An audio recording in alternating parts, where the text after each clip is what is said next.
What's up, Internet? It's Greg Tepper of Dave Campbell's Texas Football here for Tepper's Take for April 17th, 2015, and repping the Lubbock Westerners today, FIO. You'll have to tell me what that means, Coach Drunk, at some point. But we got to talk serious here. Got to talk about what football is going to look like in 10 years. That's the thing about football. It's an evolving game. It's something that changes from week to week, from year to year, from decade to decade. And I think that in the next decade, we're in for a lot of changes. Think about the wishbone offense and the slot T offense when they came around. That brought about the outside linebacker and containing the offense and assignment football.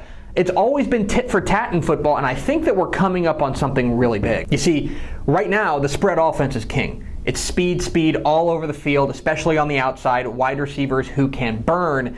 And as of yet, the defense hasn't really caught up. But here's the thing. I know how they're going to catch up.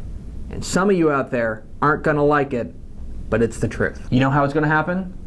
We're going to get rid of linebackers. Think about it. Think about what a linebacker actually is. He's there for run support. By his very definition, he is backing the line. But when teams are more reliant on speed and less reliant on power up the middle, those guys don't really have a whole lot of role on the field. They're there trying to defend something that's not really happening as much. And that presents a problem because then it just becomes a numbers game. If you've got 5 fast guys on the outside plus a quarterback who can run, then all of a sudden you've got not as many fast guys out there when you've got a big plotting linebacker in the middle. That's why I think when you look at defenses like TCU's, the 4-2-5, 4 down linemen, 2 linebackers, 5 defensive backs, where you're trading in a linebacker for a defensive back, getting more speed on the field, I think that's where we're heading, but I think it's going to get even more extreme than that. Think about this. Picture 4-1-6. 4 defensive linemen, a single linebacker, and 6 defensive backs. That brings you a lot of speed on the outside, but yeah, maybe you're a little susceptible up front. And that's why we're going to start seeing different kinds of players come out of high school. You're going to start to see guys who are hybrid linebacker safeties, guys who can lay the wood but can also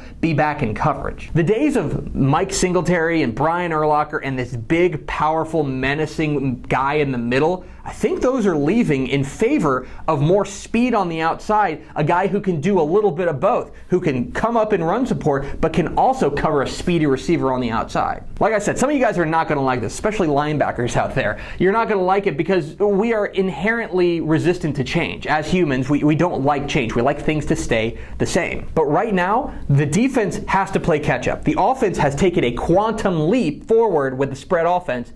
They've got to find a way to match that, and I think that's by changing the kind of personnel you see on the field. So in 10 years, when you see a 4-1-6 defense rolling out there for your favorite team, you can just remember that I told you so. Thanks for watching. Be sure to log on to TexasFootball.com for all things football in the state of Texas. Follow us on Twitter at DCTF. Like us on Facebook, Facebook.com/Dave Campbell's. Is there anything else I missed, Courtney? I didn't miss anything. We'll see you next week.